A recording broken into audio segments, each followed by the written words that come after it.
Ever tried listening to a native English speaker and just felt completely lost? Like, even when you know the words, it all just sounds like a blur. Oh, absolutely. It's a super common feeling. You spend all this time learning grammar, building vocabulary. Right. You feel like you should understand. Exactly. And then you hear someone talking naturally, and it's like, wait, what?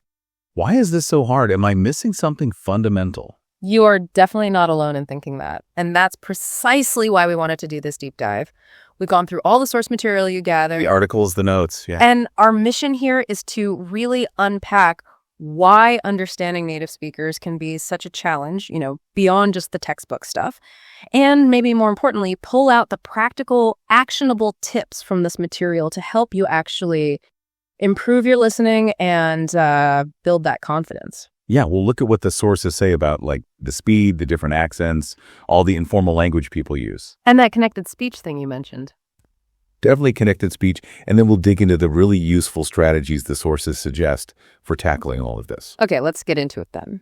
So based on the sources, why is it often so difficult? What's the core issue here? Right. Well, the material really hammers home that there's a pretty big gap between classroom English and how people actually talk. It's way more than just knowing the words. So it's about how they're saying things, not just what they're saying. Precisely. A huge theme is just the speed and sort of how pronunciation changes when people talk fast. Right. Native speakers tend to talk quickly, right? Yeah. And when they do, words get squished together, sounds get dropped, contractions aren't just written, they're spoken. Like going to often just sounds like go on. Or want to. Exactly. And if your ear is expecting going to, hearing gonna can just throw you off completely. It's disorienting. So it's not only the speed itself, but the sound changes caused by the speed. That's a great way to put it. And then add accents and dialects into the mix. English is, all over the world. Mm-hmm. And the sources point out, like, American English sounds different from British, which sounds different from Australian. Mm. Different sounds, different rhythm, different intonation. Hearing an accent you're not used to, it can seriously feel like a different language at first. Your brain's just working overtime trying to decode it. Totally. And then there's all the informal language. The sources talk a lot about slang and idioms that just pop up constantly in everyday chat. Things you definitely don't learn from a textbook. Right. Like, what's up? We mentioned that. It's not about the ceiling. It's just hello or how are you? Mm-hmm. Navigating real conversations means dealing with tons of these phrases where the literal meaning is useless. So knowing raining and cats and dogs doesn't help if you don't know the idiom means it's raining heavily. Precisely. And one last really crucial thing the sources explained is connected speech. Okay, tell me more about that. It's basically how sounds link together between words. We don't usually pronounce each word perfectly isolated like robots. Sounds at the end of one word blend into or change the sound at the beginning of the next. This is why I'm going to go might sound like I'm going to go. It's not lazy speech. It's just how we naturally connect sounds for efficiency when speaking fast, if you aren't familiar with those rules or patterns. Fast speech just sounds like one long jumbled word. Exactly. Yeah. So, the sources really point to the combination of speed, the sound changes, regional accents, informal words, and how sounds link up. And importantly, they stress this is normal. Native speakers don't talk like textbooks. That's a key takeaway. It's not wrong speech. It's just real speech. Right. And accepting that is the first step. The goal isn't to make native speakers slow down. It's to train your ear to understand English as it's naturally spoken. And luckily, the sources are packed with ways to do that. Okay, so we've unpacked the why based on the material. Now for the really good stuff, the how. The sources offer a whole toolbox of techniques. Let's dive into some of the big ones. Yeah, this is where it gets practical. One really fundamental piece of advice that comes up again and again is just listening to real English, like authentic stuff. Not the simplified learner audio. Exactly. Podcasts, YouTube channels, movies, TV shows. Find things you're actually interested in. That way you're naturally exposed to the speed, the rhythm, the slang, the connected speech we were just talking about. And one source specifically mentioned not obsessing over catching every single word at first. Absolutely. The point initially is often just to get the gist, the overall meaning, and just let your brain get used to the flow. It's totally normal, even necessary, to hit rewind and listen again, multiple times even. Makes sense. You need that repetition. Yeah, your brain needs to hear those patterns repeatedly to start recognizing them automatically. One source even suggested maybe sometimes listening to stuff that's slightly too fast for you kind of pushes your ear to adapt quicker. Oh, interesting. like velocity training for your ears? And what about accents? If you'll mostly hear, say, American English. Yeah, if you have a target accent, the sources definitely recommend focusing your listening. Watch American movies, listen to U.S. podcasts, get your ear tuned to those specific sounds and rhythms. But it's also good to listen to others, too. Yes, definitely. Another source really emphasized the benefit of listening to a variety of accents, British, Australian, Indian, whatever you can find. The more accents you expose your ear to, the more flexible your overall listening comprehension becomes. Okay, that makes sense.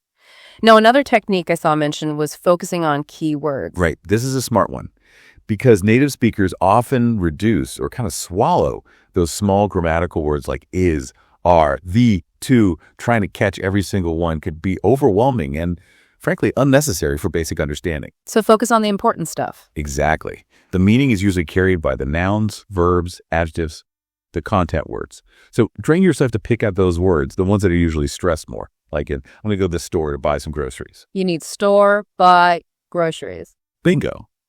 You can even practice listening to a sentence and just trying to jot down or repeat the main content words you heard. It helps you focus on the core message. That really changes the listening task. Okay, what about using subtitles? Lots of people rely on those. Yeah, the sources see them as a useful tool, especially when starting with real video content like movies or YouTube. They help you connect the sounds you're hearing with the actual words on screen. Like a bridge? Exactly. You can even start with subtitles in your own language if you need to, but the advice is generally to switch to English subtitles pretty quickly. That lets you see the exact words, the slang, how connected speech looks written down. But don't rely on them forever. Right. The sources caution against using them as a crutch. The end goal is to understand without reading. And remember, subtitles aren't always perfect, especially with very fast or slang-filled speech. So use them as a guide. Got it. And for dealing with that fast speech directly, one source talked about breaking it down. Yeah, chunking. Listening for the natural pauses speakers make between ideas or phrases, like, I went to the store, and then I saw my friend, and we decided to grab some coffee. You pause where they pause, sort of. Kind of. Or you pause the audio after each natural phrase or chunk. It lets you process the information in smaller, more manageable pieces instead of feeling overwhelmed by a continuous stream of sound. That seems much less daunting. Okay, what about actually practicing the sounds yourself while listening? That's shadowing. Several sources really recommend this technique. Shadowing? How does that work? You listen to someone speaking, and you try to repeat what they say immediately after them, like an echo or, a shadow. You mimic their speed, their rhythm, their intonation, the stress patterns. Wow, okay. It sounds tricky, and it takes practice, but it trains both your ears and your mouth. It helps you internalize the sounds and rhythms, which then makes it easier to recognize them when you hear others speak. Start with really short clips, maybe just one sentence. Focus on the rhythm first. That sounds intense, but probably really effective. What if even with chunking, the speed is just too much? Then use technology.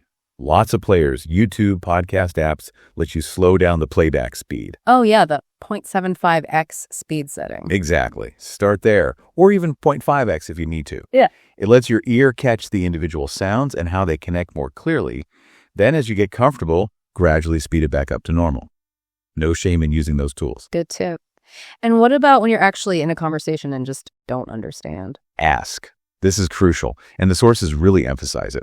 Don't just nod and smile if you're lost. It's perfectly okay to ask for clarification. What are some good ways to phrase that? Simple things like, sorry, could you say that again? Or I didn't quite catch that. Or could you explain that differently? Most native speakers are totally fine with repeating or rephrasing. It shows you're actually trying to understand. Don't be embarrassed. That's reassuring. And while you're listening, using context clues is important too, right? Hugely important. The situation, the topic, who's talking, their body language, all of it gives you hints. If you miss a word, try to guess its meaning from the overall context. Like if people are talking about cars and mention needing a tow. Exactly. Even if you don't know tow, you can guess it means help for a broken car. Your brain gets surprisingly good at making these kinds of educated guesses with practice. It's about using all the information available, not just the sounds. Okay, so that's about real-world listening. What about more structured practice? The sources also mention the value of listening comprehension exercises. The kind you find in apps or websites. Listen to a short recording, then answer questions about it. How does that help with conversation? It trains you to listen for specific things, the main idea, key details, which are skills you need in real conversations too.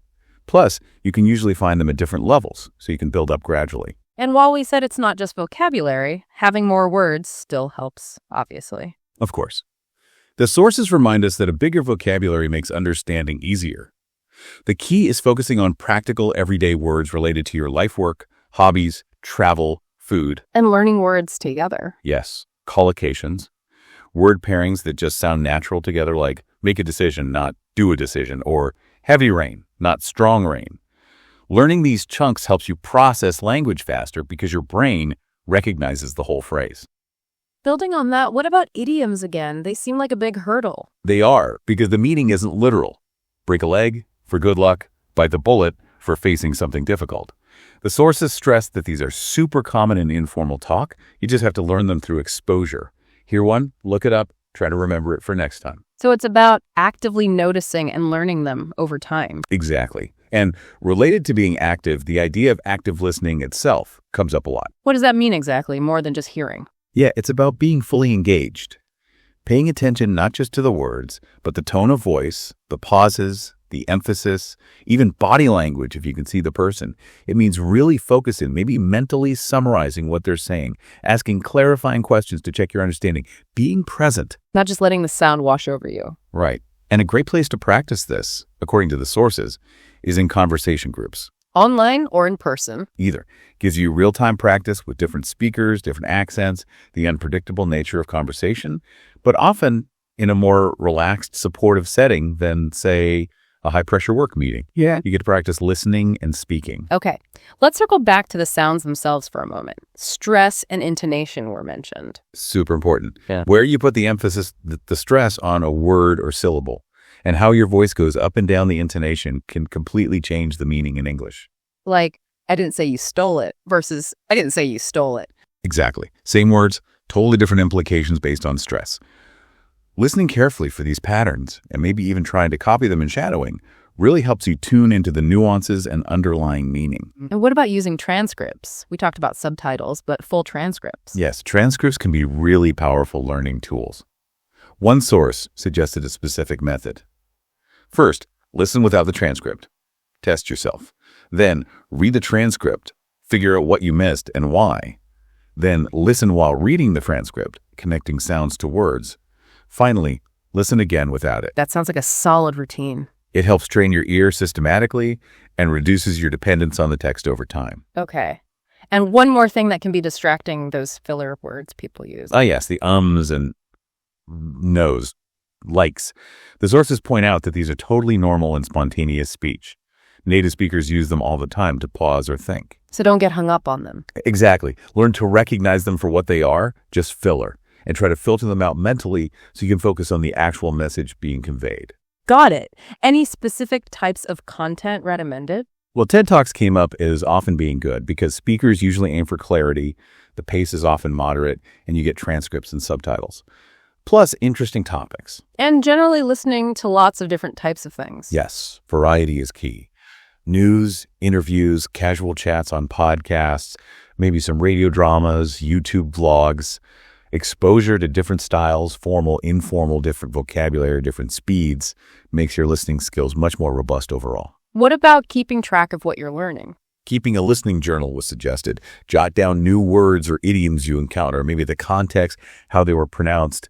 It helps solidify what you learn and highlights areas you need to work on. And finally, just making use of all the tech tools available now. Absolutely. Apps, websites, podcast players with speed controls, online dictionaries, language exchange platforms.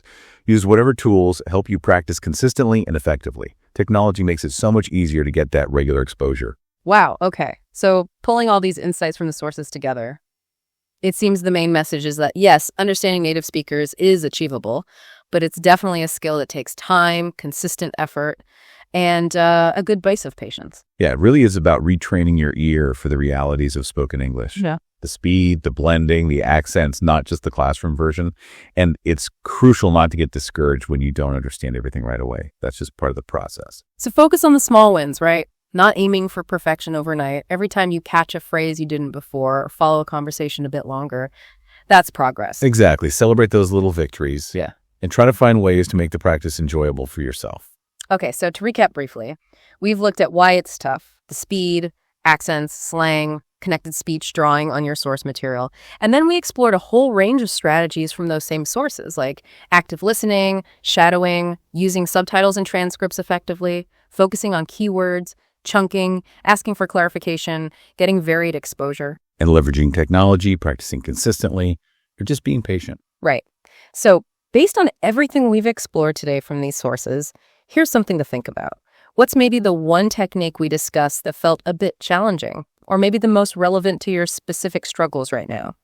Could you commit to trying just that one thing for, say, just 5 or 10 minutes sometime this week? Maybe it's shadowing one short audio clip. Maybe it's trying that transcript method on a YouTube video. Or perhaps it's deliberately listening to a podcast episode at 1.1x speed instead of 1.0x. Just pick one small, concrete action inspired by these insights. Because, as the sources suggest, it's those small, consistent steps focused on your specific hurdles that really add up and make a difference over time.